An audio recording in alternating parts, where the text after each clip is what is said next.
Good morning, everybody. Welcome to this week's virtual reading event. Today we have Miss Adrianne Free with us. And before we get into the reading, y'all already know how this is about to go. So I want to give a shout out to our co-sponsors, Alamance Achieves, Future Alamance, Allied Churches of Alamance County, Elena and Jane Books, Burnett Chapel Christian Church, the Kia Foundation, WNCC Western District Social Action Commission, and This Woman's Words. One day I will have the co-sponsors memorized and I won't have to read them, I promise. Okay. So this week's literacy resource highlight is Black Kids Read. Shout out to Professor Jomo Mategi, who was one of our prior readers. Blackkidsread.net is his website, and he's doing great things around STEM and making sure that children see characters in books that look like them, specifically children of color. So again, go over and check out www.blackkidsread.net. I also posted about his work on my Facebook page yesterday. So if you're one of my Facebook friends, feel free to scroll back to yesterday morning and read more about what he's doing over there. Shout out to Jomo. I'm still waiting for you to make those t-shirts. Adrianne Barr wants one too. Okay. And so now let me tell y'all a little bit about our author. So Adrianne Free is an award-winning certified group fitness instructor and dance ministry lead. Adrianne literally and figuratively dances to the beat of her own drum. I love it. I live for it. She has a passion for encouraging and leading the next generation, first as a therapeutic recreational dance instructor for disabled teens and young adults, and now weekly with the youth at her church. Though Adrianne has always had to navigate life differently with Erb's palsy, she enjoys challenging herself to reach beyond her limits, whether solo vacationing internationally, dancing on skates, come on now, Adrianne, or the speed typing contest with one hand. This godmother of 6, born in North Carolina, graduated from North Carolina A&T State University School of Technology, and now resides in Virginia. I have to say, Aggie Pride, my mother requires me to say that. All day. Thank you. I appreciate that. Coming spring 2021, Adrianne is set to release her first children's book titled Differently Daphne, a fun, rhyming, yet inspirational children's story written to encourage children with limb differences to know that they are enough, to never give up, and that they are just as capable as anyone else, even if they have to do things differently. That's right. She's here. I'm going to ask Adrianne Free to share her screen so that we can all see her beautiful book. And then we will start with the reading.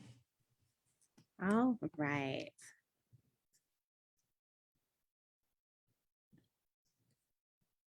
Okay.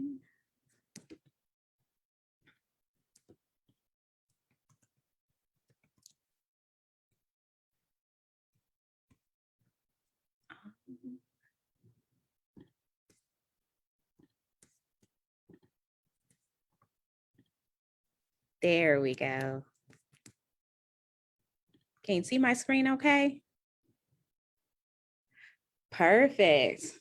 All right, so Differently Daphne. So yeah, as I already mentioned, it's a beautiful little story about a little girl named Daphne who was born, who succumbed to a birth injury called Erb's palsy. And in her transition to school, she identifies and learns that she's a little different from her classmates. And the beautiful thing about having such supportive classmates and teachers is that even though she got frustrated and sad and upset that she couldn't do the things that her friends were doing, she became empowered by her friends and her teacher, as well as her mom, in knowing and learning that she can do anything just like anybody else, but she may just have to do it differently, and that is okay. So once she learned that, she was able to reattempt this one thing that she wasn't able to do before, or at least didn't feel like she could do before, and was able to be very successful at it at the end. So just a brief little synopsis of my story and why Differently Daphne looks very empowered here, because she is super excited to know that she can do it too. So, all right. So I dedicated this book. It's a little brief dedication to my goddaughter, one of my 6 godchildren, and to my parents, because as previously mentioned, I have Erb's palsy, and it was through the encouragement of my parents that I was able to be as confident as I am today, and being able to attempt and try various things that I've learned that I'm very successful in. So it just all starts with that positive reinforcement. So I had to dedicate this book to them.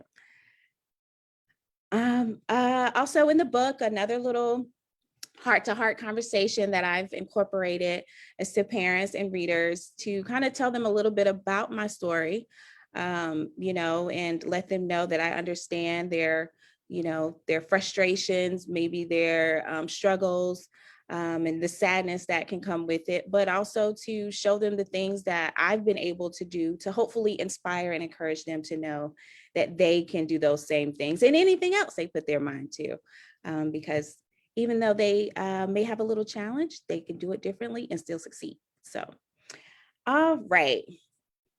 So going into Differently Daphne. All right. So Differently Daphne was ready to play with 2 new friends she met that day. They laughed and giggled and twirled in their shoes, excited to learn what they were going to do.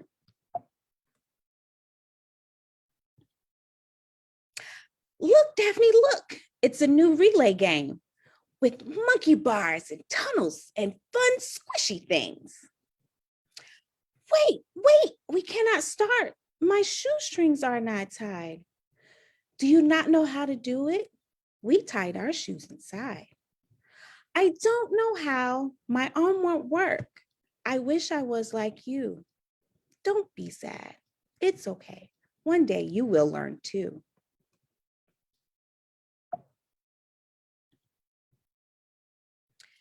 Miss Piper, we need help. Can you help her tie her shoe?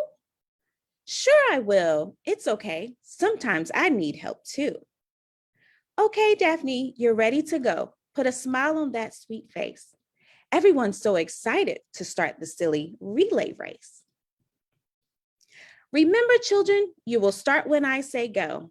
And if you want to win, your team cannot be slow. Each team must do it all. You cannot pick and choose. And if you don't complete it, sadly, your team will lose. Ready, set, go, Miss Piper yelled, and the first person started the race. Maddie was first for my team. She ran fast to set the pace. Up the stairs, through the bridge, and down the slide she went, over the bars, around the cone, and through the little tent. Go, Maddie. Only one more thing to do. Get the balloons to the other side, and you must carry 2. Tiptoe fast or slow. Hold them high or hold them low. Swish, swish, flippity flop. Don't let your balloons go ploppity plop. Hooray! She made it through. And now it's time for person 2. Chloe ran as fast as she could and finished the first part just as good. Time for the balloons, the hardest part. And though she went slow, she passed the mark. Wow, they're good. My friends are great. I always knew I had the best teammates. This is it. It's up to me. I'm last to go.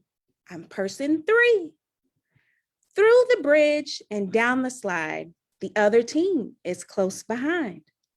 Around the cone, through the tent. Wait, I can't do this. I can only carry one. My other hand won't work. I tried to carry it anyway, but now it's in the dirt. We won, the other team cheered. They were all so happy and glad.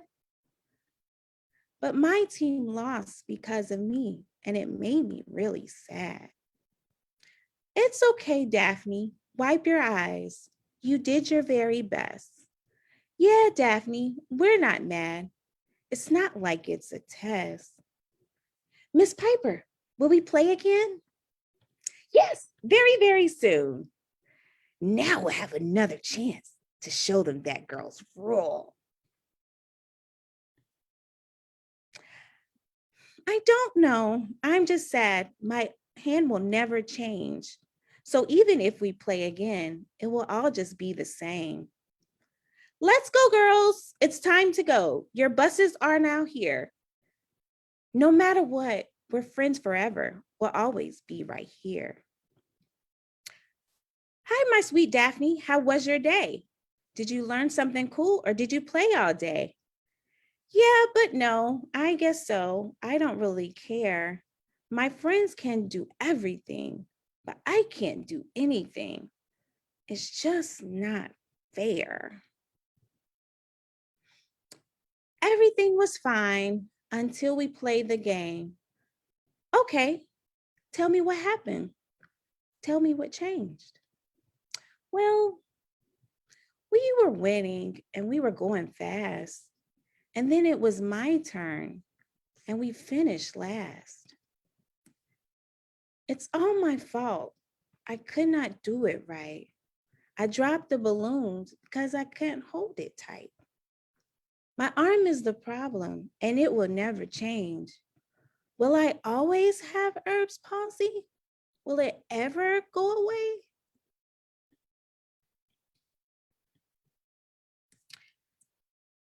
I know, baby. I know you're sad and maybe frustrated too. But I want you to know your arm is not bad. It just makes you uniquely you. Some things will be easy and some things will be hard. But you must not give up on yourself. Believe with all your heart.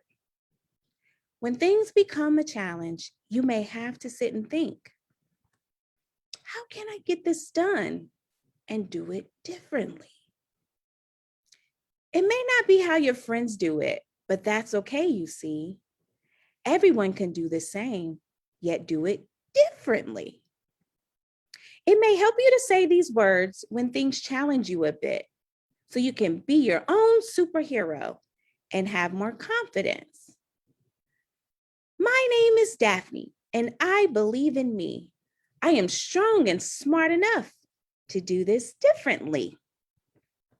Or you can insert your name there. Mommy, I like that. It already makes me feel strong. Do you think it works at school or does it only work at home? If you believe, it never leaves and it will follow where you go. And if you play the game tomorrow, try and see and let me know. Okay, class, are you ready to play? I think we'll play the game from yesterday. Oh, yay! Perfect for me. How did she know? How could this be? Ready, set, go, Miss Piper yelled, and Maddie was fast again. Then Chloe was even faster, and now I knew that we could win. Go, Daphne, go, my friends yelled, and I knew it was up to me. And when I saw the balloons, I thought to do it differently. Oh, I know.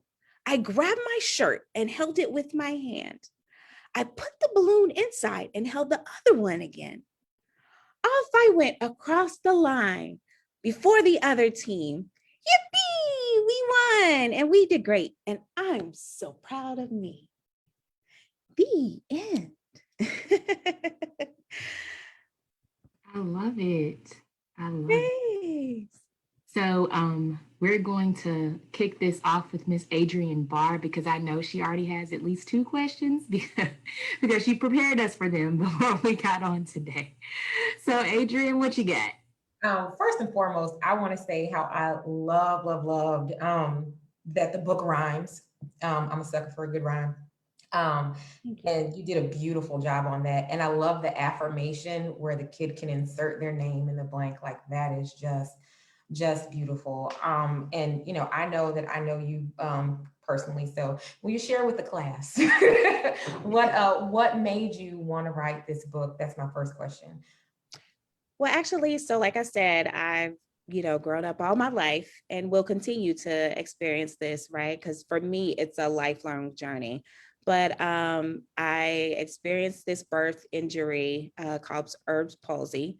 And so it's just been a part of my life. And one thing that I learned is that I had a strong, supportive, and encouraging circle growing up. I didn't have to worry too much about acceptance and things of that nature because I always had such a strong and supportive group of friends. And my family, especially my parents, were super positive reinforcements in my life. And so I didn't know differently, right, as far as confidence is concerned, considering having a disability. But one thing I learned, growing up and just being in different environments is I would come across other individuals that may have a disability like mine or something similar that didn't have the same level of confidence within themselves. And I could see them, really kind of hiding, the disability or just not walking in this sense of reassurance, right? And then I also get approached by other people that may have a family member or so that has a disability that also didn't have much confidence with it. And so just kind of coming across that and being involved in those kind of conversations, I thought, wow, well, what an awesome opportunity it would be to write a children's book and plant that seed early, that they are just as capable, they're just as capable of doing anything as anyone else, even if they have to do it differently, and know that they are, can be just as successful. They can walk with their head held high and knowing that, they are awesome. They're no different from anyone else. They just have a unique ability that they can use to inspire other people. So that's kind of what led me to write this book. I love it. And thank you for answering my follow-up question anyway, like who is the person that you're writing it for? I think you've already answered that. What's the release date? Because, I got to get my copy and we got to get her the bestseller, y'all. So yes, June 8th. Tuesday, June 8th is the release date. Yes, I'm super excited. So you can join me. I'm actually doing a virtual launch on June 8th as well. And it'll be shared through the social media platforms. So my Facebook page is author Adrianne Free. And then my Instagram is BPI author _ Adrianne Free. And that's Adrianne. I know it's common to do Adrienne, E-N-N-E, but it's A-N-N-E. And so on June 4th, I'll be doing a virtual book launch. So where we'll release the links where you can go and purchase your copy. And then also just here's some wonderful information from fellow mom and daughter teams that have gone through or are experiencing life with Erb's palsy, as well as an awesome OBGYN that will be in attendance to kind of share a little bit more information about how moms and moms to be out there can advocate for themselves, because this is it's a preventable injury. A lot of times it happens in critical situations. And so in those instances, it's like, well, I got to save my child, right? But there are also other times where it's preventable. So just having, I would like, I'm having someone on there to kind of talk about that and how women are, and even men, the dads, when they're in there, to how to advocate for themselves to help prevent this injury. absolutely. That's a beautiful thing. So I'm really excited about your launch party to get all that good information because, what we don't know, we can't apply. So, the more education that we get surrounded to our overall health and the more armed we are when we go into those medical situations. And we all know that over the past handful of years that, the medical field has kind of been exposed for maybe not educating a certain group of people more than others. So I think it's just one of those situations where, why not the community come together and take responsibility and learn something. So it's free information, y'all. So, I'm Yes. right. So, I'm super excited for your launch party. What was your favorite part about through the author process? Like, what was your favorite part? My favorite part. Oh, you know what? I think my favorite part was the illustration part, right? Because we write out the story, right? We see the words, we see the text, right? We see the story.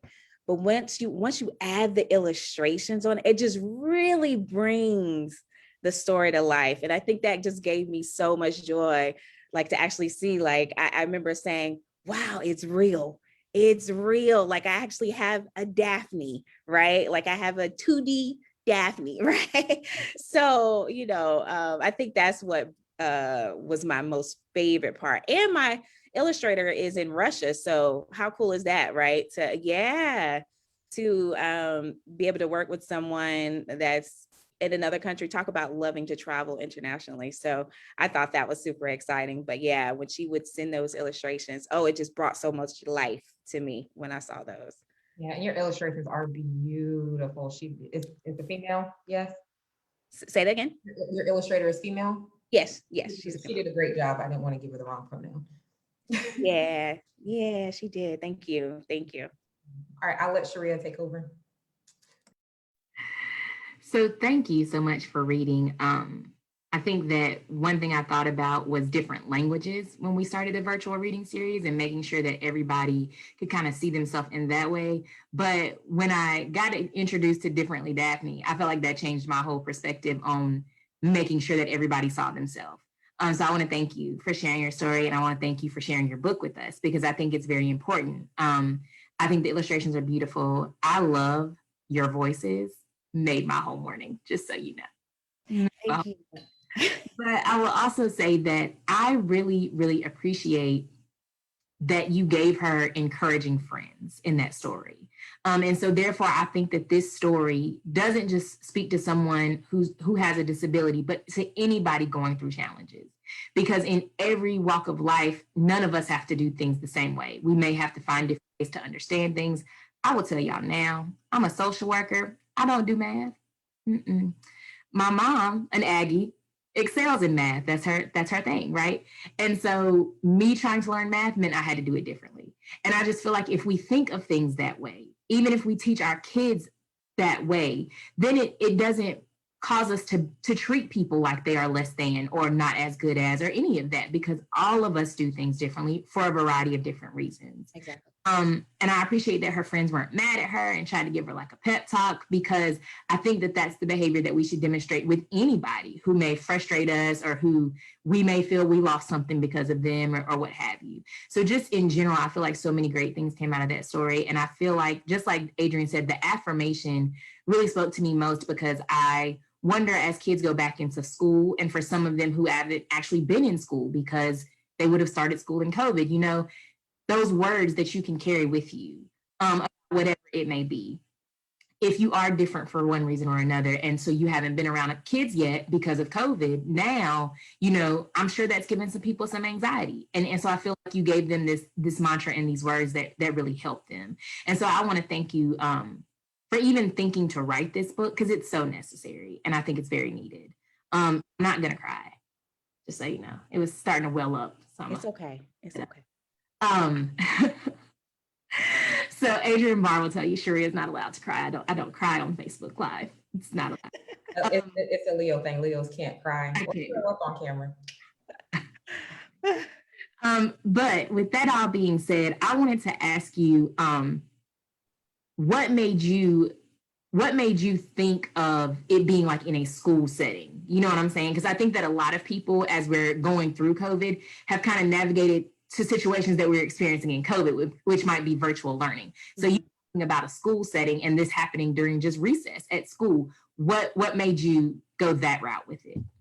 Well, I feel children start really comparing themselves, right? And I remember being at a point of comparing myself once I got around other children in school.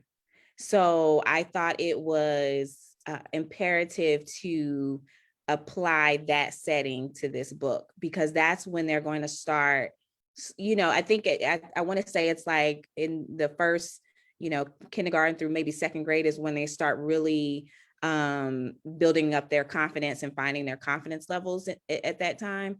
So I thought it was important to apply that real life setting of when children really start doing that to this book. So then it's easy to identify with, especially, for the children to identify with, as well as the parents, right? Because I know the parents understanding that their child has a difference. It's the first, they're going to start being concerned once they go into school, because now their child is going to be around other children that have other thoughts and opinions and curiosities, and they're still learning too, and therefore some succumb to bullying, and so I thought it was just important to put it in that setting where this is going to really start to play with kind of children's sense of self, right? And I also did the playground, because I know when I was in school, and I think they still do a lot of that now, like the field days and just different, in recess, you have your PE where you have your relay races. And I think you used to do like the fit test and, things of that nature where you're going up against other children naturally. Right. And so I was like, well, why not put this in a kind of a relay race situation where everybody is kind of tasked to do the same thing? So naturally, the child is going to think, I got to do it like them, right? I got to do it this way in order to win. And so I wanted to include that because that's also a natural time of when they're going to compare and show that, hey, you can still, win the race. You can still win the race, even if you have to change it up. You don't have to do things like everybody else. It's okay. Think outside the box and do it your own way, and know that you can still, be successful at that and still, like I said, still win the race, right? So that's why I adapted those two settings. Okay, I can appreciate that. And I think that that's perfect, because I can't think of any other way that you could have conveyed your point to that age group. So that makes perfect sense. And you touched on this a little bit, but I wanted to expound upon it. So it seems like Daphne found a lot of support from her mom, and her mom gave her these encouraging words. So is that consistent with, I know you said your parents were very supportive. So was that consistent in your childhood as well, where your parents, like if you did have that moment, you were able to go to your parents and get that type of advice and encouragement? Yes. And I always go back to, as you become an adult and you start thinking back on things, you go back to your parents like, thank you, so yeah, that they were essential in me, like trying different things, talk about the dancing on skates. And, I when I was growing up, I was in the band and I played basketball and I was in dance. And like, I ran track. Like I did a lot of different things. And in conversation with my parents, they were like, well, there were times where we were really scared, when you would come to us and say, I'm going to do this or I'm going to do that. But one thing we knew is that we could not put our fear on you, because we didn't want to hold you back from feeling like you can't do what other people can do. So they were always essential in times when I would get frustrated with things and telling me, Adrianne, it's okay. Let's just try it this way, or think about it this way. And one specific event and I included it in the book that I remember very well is when I was learning to tie my shoes. And I remember like being so frustrated because I couldn't get it. But then my mom was right there, always trying to show me like different ways to hold the bow. And, so they were definitely like pivotal in this whole transition of me learning that, I could do it too. To where I got to the point where I didn't really think about, I can't do it. I'll go in thinking, I'm going to do it. I just know I'm just going to do it a different way. Right. So yeah. So that's why I was like, I have to dedicate this to them, because I know it could have been a lot different, right, if they weren't the way that they were in encouraging me in those times of frustration and learning. And Adrianne, part of me wanted to say that I want you to teach me to dance on skates, Last time I was on skates, I ended up in urgent care. I don't think that's my ministry, and I'm okay with that. But when you dance on skates, I'll watch. How about that? Okay. Because it You sounds know, they have a great. wall. You can just hold the wall. Sounds great in theory until you got a hot pink cast on your arm. Then it's not great no more. So, Adrianne Barr, did you have any other questions for Miss Free? I don't. I think you hit on everything. I do have to echo Sharia's sentiment, and just I thoroughly enjoyed hearing you read it. Like I don't know, it just felt good with all the voices, and it's just like, ooh, and like Korea, not Korea, who is Korea? Like Sharia, girl, I don't know, more coffee, who knows, or water, Lord Jesus. Anyway, there were several points in there where, you know, it definitely touched my emotions, and, you know, just it's a beautiful, beautiful book. I can't wait for, you know, everyone to get their hands on it and to see what's coming up next. Speaking of which, have you started the second book yet? No, but you know, I'm working on it. I know I've been plotting to think of like what setting is next. And I know I want to incorporate the dad in there, right? Because my dad was essential too. So yeah, I'm working on it. I'm working on Adrianne. Okay, so I'll be nosy in the background, and I'm not gonna put you on blast this morning. See, I knew she was going to talk herself right into another question. That's why I asked her if she had another one. I felt it burning in her spirit. I love it. I appreciate it. So thank you once again for reading. Tell us again, June 8th, what time? June 8th. And I'm so excited. I have my copy here. Yes, ma'am.